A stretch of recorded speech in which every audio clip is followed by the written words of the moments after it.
भाई और बहनों तैयार हो जाइए क्योंकि आदित्य धर लाया अपने नए मूवी धुरंधर का ट्रेलर, जहां होगा बड़ा धमाका क्योंकि धुरंधर का नया ट्रेलर खून और रॉ इंटेंसिटी लेकर आया है। धुरंधर के इस ट्रेलर में क्या क्या छुपा है, चलिए करते हैं ब्रेक डाउन। और उससे पहले लाइक सब्सक्राइब कर दीजिएगा, नोटिफिकेशन घंटी बजा दीजिएगा ताकि अपडेट्स मिलते रहे आप लोगों को। वेलकम टू द चैनल जो प्लेटफॉर्म है एमसीयू, डीसी और फिल्मों की हर खबर का। Just a review. Uri the surgical strike और आर्टिकल 370 बनाने वाले ब्रिलियंट माइंड आदित्य धर लाए हैं अपनी नई धमाकेदार फिल्म धुरंधर का ट्रेलर। वह मेरे लिए सबसे एंटीसिपेटेड फिल्म इस साल की। उससे पहले एक आउटसाइडिंग टीजर भी आ चुका है इस फिल्म का और ये ट्रेलर है 4 मिनट लंबी। सुनने में आया है कि आदित्य ने ऑलमोस्ट 7 घंटे की शूट कर ली इस फिल्म की। इतना मटेरियल था उनके पास और अब इन 7 घंटों को 2 पार्ट्स में बांटा जा रहा है, यानी कि ये फिल्म 2 पार्ट्स में आएगी। हालांकि इस पर कोई ऑफिशियल अपडेट नहीं है, तो ये एक रूमर की तरह ही लीजिएगा। ये चिंता की बात है क्योंकि किसी भी एक्शन थ्रिलर में पेस बहुत इंपॉर्टेंट है और फिल्म मेकर्स अक्सर इंडल्जेंट हो जाते हैं और आदित्य अपने करियर में यंग है, तो इस तरह का पैशन इंडल्जेंस में बदल सकता है। हालांकि अभी तक उनसे ये गलती तो हुई नहीं है, चाहे वो उरी के साथ हो या फिर उनकी प्रोडक्शन आर्टिकल 370 या बारामुल्ला, पर गलतियां इंसान से ही होती है। आदित्य से अभी तक हुई नहीं, सारी फिल्में टाउट थ्रिलर्स रही है जिनका पेस बेहतरीन रहा है। पर धुरंधर में क्या फंडा लेके आ रहा है आदित्य धर, ट्रेलर की शुरुआत में ही उसका इशारा मिल जाता है। एज एक अंधेरे कमरे में अर्जुन रामपाल दिखते हैं जिनके बगल में कैलेंडर लिखे हैं जहाँ शब्द और नंबर्स लिखे हैं अरेबिक में। तो ये सीन ऑब्वियसली हो रहा है पड़ोसी देश में। अर्जुन यहाँ 1971 इंडिया पाकिस्तान वॉर रेफरेंस देता है जहाँ पाकिस्तान बुरी तरह हारी थी और उसी के बाद पाकिस्तान में आया था डिक्टेटर आर्मी चीफ जिया-उल-हक, जिस पर भी रेफरेंस किया जाता है इस सीन में। जिया-उल-हक ने ही पाकिस्तान में कट्टरता की शुरुआत की, जहाँ उन्होंने ही टेररिज्म को पनपने का मौका दिया था अपने देश में। अर्जुन ने जिया और 1971 वॉर का जिक्र करते हुए कहा कि उस जंग के समय वो 6 साल का था और इस कैलेंडर में साल लिखा आता है 2007, तो टाइम फ्रेम फिट बैठता है। एज जिया का रूल पाकिस्तान में था 1976 से लेके 1978 तक और अर्जुन शायद 43-44 के होंगे इस फिल्म में। तो ये फिल्म 2007, 8, 9 के इर्द गिर्द सेट होगी शायद। इस पहले सीन में एक आदमी को टॉर्चर करते हुए दिखाया जाता है अर्जुन के किरदार के द्वारा, जिसके पूरे शरीर में सुई घुसाया है अर्जुन ने, जो एवेंजर्स इन्फिनिटी वॉर के डॉक्टर स्ट्रेंज टॉर्चर सीन की याद दिलाता है। और इसी खून से भरी फ्रेम से मालूम पड़ता है कि ये फिल्म काफी ग्राफिक होगी। Hopefully sensor board film maker vision को काटे नहीं और कुछ पार्शियल यूट्यूबर्स जिन्हें ट्रेलर्स वाहियात लगी है क्योंकि एक सेट एजेंडा है इन यूट्यूबर्स का, उन्हें मैं कहना चाहूंगा खैर। अर्जुन रामपाल के किरदार को कहा जा रहा है angel of death major Iqbal, जो नाम उस आदमी का था जिसका नाम सामने आया था 26/11 के मुंबई टेररिज्म कांड में, जहां कुछ आतंकवादी मुंबई में घुस गए थे इनोसेंट लोगों को मारने के लिए और उसी के इन्वेस्टिगेशन में मेजर इकबाल का नाम आया था। क्या ये फिल्म 2011 के उस इवेंट को भी छुएगी? मेजर इकबाल का प्रेजेंस उसी पर इशारा कर रहा है। फिल्म के अगले क्लिप में लिखा आता है based on incredible true events. क्या है ये ट्रू इवेंट्स? ऐसा कहा जा रहा है कि इस फिल्म में कहानी कही जा रही है मेजर मोहित शर्मा की, जिन्होंने एक नया नाम इफ्तिकार अपनाया और इन्फिल्ट्रेट किया जैश ए मोहम्मद नाम की टेररिस्ट ऑर्गेनाइजेशन में। रणवीर इसी बहादुर सोल्जर का किरदार निभा रहे होंगे जो दिखते हैं बिल्कुल मोहित की तरह लंबे बालों के साथ इलीगली पड़ोसी देश में घुसते हुए। मोहित का इवेंट भी 2008-9 में हुआ था, तो टाइमलाइन मैच हो रही है यहाँ पर। रणवीर का मिशन यहाँ पर होगा मेजर इकबाल को मारना।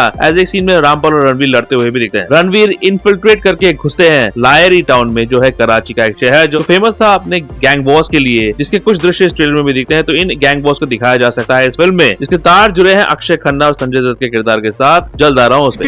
अबे जल्दी बोल, कल सुबह पनवेल निकलना है। आर महादेवन दे दे प्यार दे 2 में लड़की के बाप बने थे और शैतान में लड़की को वश करने वाला। इस फिल्म में वो एक अनरिकॉग्नाइजेबल लुक में दिखते हैं जिनका किरदार बताया जा रहा है कैरेक्टर ऑफ धर्मा, यानी कि जो इस जंग में श्री कृष्ण की तरह सर्वे करेंगे दूर बैठ के। उनकी लुक से क्लियर है कि उनके किरदार अजीत डोभाल से इंस्पायर्ड होगा। इंडिया का टॉप मोस्ट स्पाई की कई कहानियां मशहूर है जासूसी की और अब नेशनल सिक्योरिटी एडवाइजरी को हेड करते हैं डोभाल। मैडी के किरदार के साथ मोहित की कहानी को लिंक किया जा सकता है। मैडी को ही वो इंसान दिखाया जा सकता है जिसने मोहित को रिक्रूट किया था और पड़ोसी देश भेजा था। वैसे एक क्लिप में दिखाया जाता है एयर इंडिया प्लेन को एक एयरपोर्ट में स्टैंडर्ड होते हुए, हो सकता है यहाँ दिखाया जा रहा हो 1999 की इनफेमस IC-814 हाईजैकिंग को, जिसमें टेररिस्ट प्लेन को हाईजैक करके ले गए थे काबुल, अफगानिस्तान और फिर इंडियन गवर्नमेंट को छोड़ना पड़ा 3 खुकर आतंकवादियों को। पॉसिबल है कि 1999 का ये इवेंट ट्रिगर पॉइंट हो, जिसके बाद मैडी अपना रिक्रूटमेंट प्रोग्राम शुरू करेगा टू इन्फिल्ट्रेट इन पड़ोसी देश और रणवीर रिक्रूट होगा। हालांकि रणवीर के किरदार को व्रत ऑफ गॉड बोला गया पर उनके किरदार का नाम नहीं बोला गया, जिसका रिवील शायद प्लॉट के बारे में स्पॉइलर दे देगा। अक्षय खन्ना के किरदार को कहा गया है एपेक्स प्रेडेटर रहमान डकैत, जो एक रियल लाइफ किरदार है उसी लायरी शहर से। रहमान एक गुंडा था, वहाँ का डॉन टाइप बंदा था जो काफी क्राइम्स के लिए फेमस था। उसने अपनी पॉलिटिकल पार्टी भी शुरू कर दी थी, जिसका हिंट इस ट्रेलर में मिलता है। एज अक्षय को वहाँ एक पॉलिटिकल इवेंट में दिखाया जाता है। रहमान के साथ एक और आदमी कनेक्टेड है, जिस आदमी का नाम था SP चौधरी असलम। इस किरदार को निभाते हैं संजय दत्त। इन्हें कहा जा रहा है द जिन। चौधरी थे एक पुलिस वाले जिन्हें लायरी के गैंग्स को साफ करने के लिए भेजा गया था और उसी मिशन में उसने कई गैंगस्टर्स को ढेर कर दिया। इसी से वो कॉन्फ्लिक्ट में आया रहमान डकैत के साथ, जिसे अगेन इस ट्रेलर में हिंट किया गया है, एज दोनों अक्षय और संजय कई बार लड़ते हुए दिखते हैं एक दूसरे के साथ। तो इस फिल्म में शायद दो अलग अलग ट्रैक चलेंगे। एक में दिखाया जाएगा गैंग वॉर्स इन लहरी, जहाँ भिड़ेंगे संजय दत्त द कॉप और अक्षय खन्ना द डॉन, और दूसरा ट्रैक होगा देशभक्ति एस्पनाज, जिसमें भिड़ेंगे टेररिस्ट अर्जुन रामपाल के खिलाफ देशभक्त रणवीर सिंह और आर माधवन। पर इन कहानियों का लिंकिंग पॉइंट होगा सारा अर्जुन का किरदार इसी पॉलिटिकल पार्टी से कनेक्टेड है जिसे अक्षय के किरदार ने बनाया था। पिछले टीजर से क्लियर हुआ था एज वो इन पॉलिटिकल पार्टी के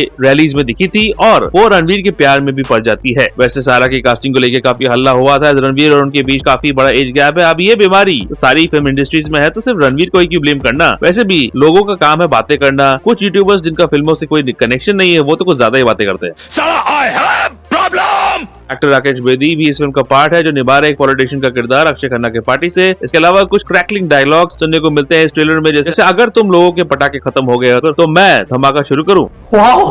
तो इस फिल्म में हाउ इज द जोश टाइप फिल्मी डायलॉग सुनने को मिलेंगे, जहाँ सीटियां बजेगी, तालियां भी, साथ ही दिखेगा बहुत सारा खून। धुरंधर आ रही है दिसंबर 5, 2025 को। जैसे मैंने पहले कहा, मेरे इस साल की सबसे एंटिसिपेटेड फिल्म है ये। फुल एक्साइटेड हूँ मैं इस धमाके के लिए। लेंथ वाला न्यूज हालांकि थोड़ा टेंशन दे रहा है, पर आदित्य पर पूरा भरोसा है मेरे को। लाइक सब्सक्राइब भी कर दीजिएगा। राजामौली की नई फिल्म वाराणसी की फर्स्ट लुक जो बना है आर्टिफिशियल इंटेलिजेंस से, उसका ब्रेकडाउन है आखिर में, चेकआउट जरूर कीजिएगा। और ऐसे ट्रेलर ब्रेकडाउन के लिए देखते रहिए जस्ट इन रिव्यू।